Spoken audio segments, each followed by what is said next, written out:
Welcome to mathematics जी में मैं पवन sir आप सभी का स्वागत करता हूं। तो आज हम लोग एक बहुत ही इंपॉर्टेंट टॉपिक लेके आए हैं जिस पर थोड़ा सा बच्चों को क्या होता है प्रॉब्लम होता है।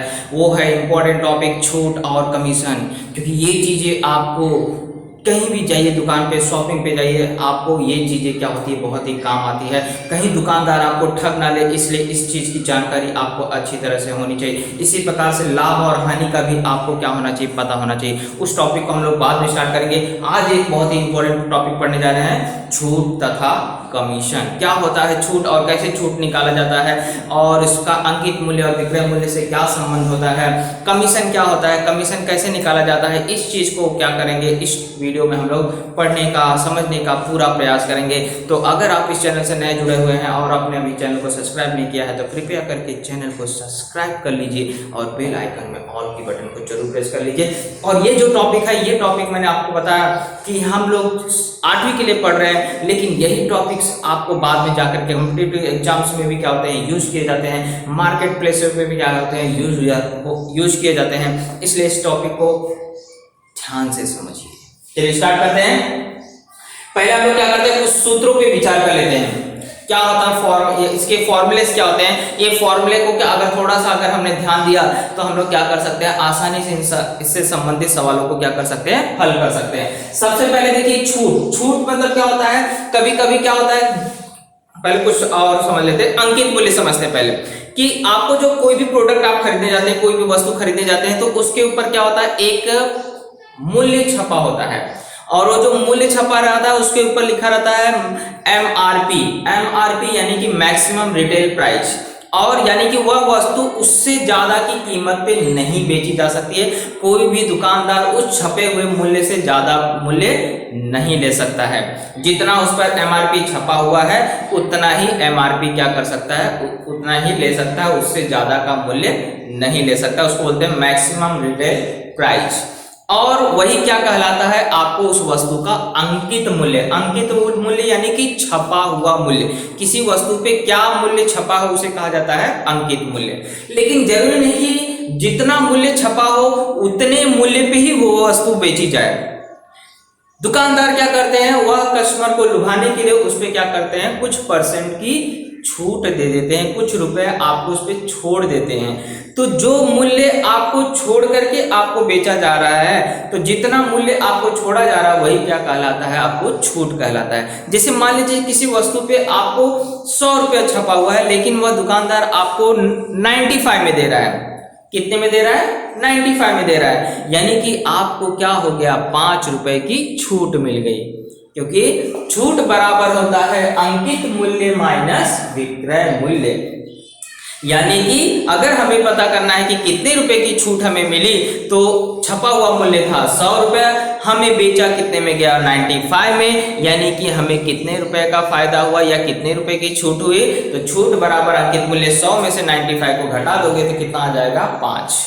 ओके, इसी सूत्र को घुमाया गया है, यानी कि अगर आपको छूट निकालना है तो ऐसा लिखिए, विक्रय मूल्य निकालना है तो अंकित मूल्य माइनस छूट कर दीजिए, है ना। विक्रय मान लीजिए आपको पता है 100 रुपए इसके ऊपर छपा हुआ है और दुकानदार बोला कि मैं तुम्हें 5 रुपए की छूट दूंगा, तो मुझे कितने रुपए में वो वस्तु मिलेगी, तो मैं क्या करूंगा 100 में से 5 घटा दूंगा, यानी कि मुझे 95 रुपीज में वो वस्तु क्या होगी मिलेगी। यानी कि वस्तु का विक्रय मूल्य क्या हुआ 95। विक्रय मूल्य मतलब जिस मूल्य पे वस्तु को बेचा जा रहा है।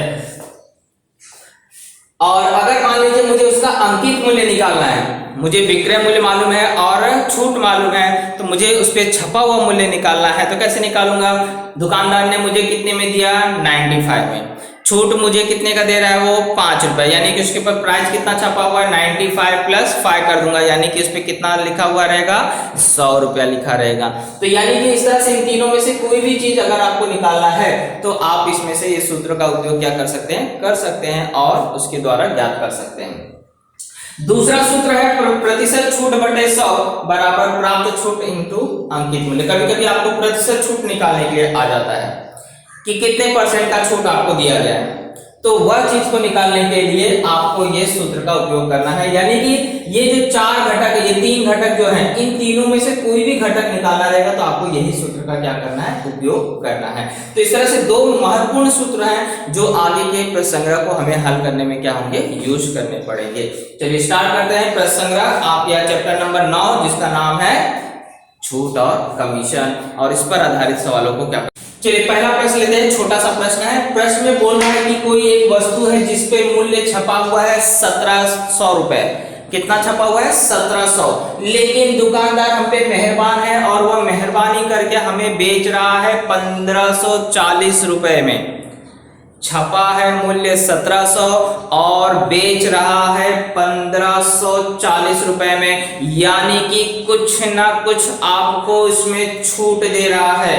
वह छूट कितने रुपए की है, इस चीज को आपको क्या करना है, ज्ञात करना है। तो छूट कैसे निकालोगे, तो छूट बराबर कौन ज्यादा है, अंकित मूल्य। अंकित मूल्य में से क्या कर दोगे, विक्रय मूल्य को माइनस कर दोगे। यानी कि कॉस्ट प्राइस में से क्या करना है, सेलिंग प्राइस को घटा देना है। तो हमें पता चल जाएगा क्योंकि छपा था 1700 में और बेच रहा है 1540 रुपए में, यानी कि कितने का फायदा हुआ, या आप बोल सकते हैं कि कितने की छूट हमें मिली। ये हमें ज्ञात करने के लिए इसको क्या करना पड़ेगा, घटा देना पड़ेगा। तो शून्य में से शून्य गया शून्य, शून्य में से 4 नहीं जाएगा, बाजू से हासिल लोगे तो यहाँ बचेगा 6, यहाँ आएगा तो 10, 10 में से 4 गया 6, यहाँ बचा था कितना 6, 6 में से 5 जाएगा, कितना आ जाएगा 1, 1 में से 1 गया तो शून्य, यानी कि आ गया कितना 160 रुपए का। यानी कि छूट कितनी हो गई, 160 रुपए का। इसी में प्रश्न और घुमा के क्या पूछ सकता है, प्रतिशत छूट कितनी हुई। तो जो दूसरा सूत्र हमने पढ़ा था उस दूसरे सूत्र को यहाँ लगा देंगे और प्रतिशत छूट भी क्या कर सकते हैं, ज्ञात कर सकते हैं। तो दूसरा प्रश्न में अंकित मूल्य दिया है 990 रुपए, यानी छपा हुआ मूल्य है 990 और दुकानदार उस पे क्या कर रहा है, 10% की छूट दे रहा है। 10%, 10 रुपए की नहीं दे रहा है, 10% छूट दे रहा है। तो पूछ रहा है कि उस वस्तु का विक्रय मूल्य कितना होगा। तो दूसरा सूत्र हमने पढ़ा था, देखिए जब भी, क्योंकि हमें जब तक छूट नहीं मालूम होगा तब तक हम का विक्रय मूल्य निकाल सकते हैं क्या, नहीं निकाल सकते। इसलिए पहले कितने रुपए की छूट मिल रही है वह मूल्य याद कर लीजिए, और जब वो आ जाएगा तो विक्रय मूल्य वाला सूत्र आपने पढ़ा है उसको लगा दीजिएगा। तो हमें प्रतिशत छूट जब भी दिया रहेगा तो सेकंड सूत्र पे जाइए। सेकंड सूत्र क्या था, प्रतिशत छूट बटे में 100 बराबर प्राप्त छूट बटे में अंकित मूल्य, यही था ना सूत्र। और यही सूत्र में मान रख दीजिए, कुछ करना थोड़ी ना है। ये 10 यहाँ लिख दोगे, बटे में 100 लिख दोगे, यहाँ प्राप्त छूट ही तो आपको ज्ञात करना है। तो प्राप्त छूट लिख लो, बटे में अंकित मूल्य लिख लो। अब इसी को हल करना है तो ये 990 यहाँ से यहाँ आ जाएगा तो गुणे में हो जाएगा। तो ये हो जाएगा 10 गुणे 990 रुपया बटे में 100। शून्य से इसको काटो, इसको शून्य से काटो, तो प्राप्त छूट आ गया है आपका, कितना आया है 99 रुपीज। कितना आया है 99 रुपीज। मतलब छूट कितने की मिली थी 99 रुपए, छपा कितना था 990 रुपए, तो बेचा कितने में, यानी वो वस्तु का विक्रय मूल्य कितना हो चुका है। तो विक्रय मूल्य कैसे निकालोगे, अंकित मूल्य में से छूट को माइनस कर दोगे। तो अंकित मूल्य था 990 माइनस 99 कर दो, घटाना तो आता ही होगा। शून्य में से 9 नहीं जाएगा, 10 में से 9 घटाओगे तो 1, यहाँ बचेगा 8, 8 में से 9 नहीं जाएगा, बाजू वाले से हासिल ले लो, 18 में से 9 गया तो 9, और यहाँ बचा था 8, यानी कि वह वस्तु उसने कितने में बेचा 891 रुपए में। तो इसलिए वस्तु का विक्रय मूल्य हो जाएगा 8। क्वेश्चन नंबर थर्ड पे आते हैं। क्वेश्चन नंबर थर्ड थोड़ा सा हटके है, इसमें विक्रय मूल्य दिया है और प्रतिशत छूट दिया हो। जब भी विक्रय मूल्य और प्रतिशत छूट दिया हो तो 100 रुपए वाली पद्धति का उपयोग करोगे तो आसानी से हल कर पाओगे, दूसरी पद्धति का उपयोग करोगे तो भी करोगे, लेकिन उसमें थोड़े से क्रियाएं क्या करनी पड़ती हैं, ज्यादा करनी पड़ती हैं। तो शॉर्टकट अगर आपको हल करना है तो 100 रुपए वाली पद्धति में आ जाने का। जब भी विक्रय मूल्य और अंकित मूल्य अगर आपको ज्ञात करना है, प्रतिशत छूट दिया है तो इस तरह के सवालों में आपको हल करने के लिए 100 रुपए की पद्धति का उपयोग किया जाता है। जैसे हम लोग मान लेते हैं, माना पहले ऐसे लिखेंगे, यदि अंकित मूल्य 100 रुपए हो तो विक्रय मूल्य कितना होगा उसका। अगर अंकित मूल्य 100 रुपए है, विक्रय मूल्य कितना होगा, 20 रुपए की छूट मिले, 20% की छूट मतलब 100 रुपए पे 20% यानी कि 20 रुपए घटा दो, तो 100 रुपए अगर अंकित मूल्य है तो विक्रय मूल्य कितना होगा, 80 रुपए होगा। ओके, अब हमें पता करना है कि अगर 900 रुपए विक्रय मूल्य है तो अंकित मूल्य कितना होगा। तो यहां मान लेंगे, माना 900 रुपए विक्रय मूल्य पर वस्तु का अंकित मूल्य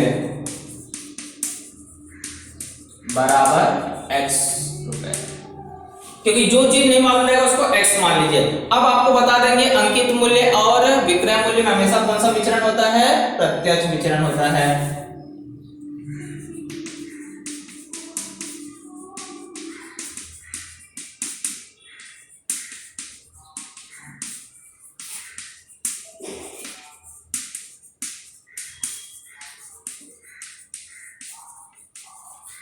मैंने क्या लिखा, अंकित मूल्य तथा विक्रय मूल्य में प्रत्यक्ष विचरण। अब विचरण लिखते समय देखो, अगर अंकित मूल्य 100 रुपए है तो विक्रय मूल्य कितना है, 80।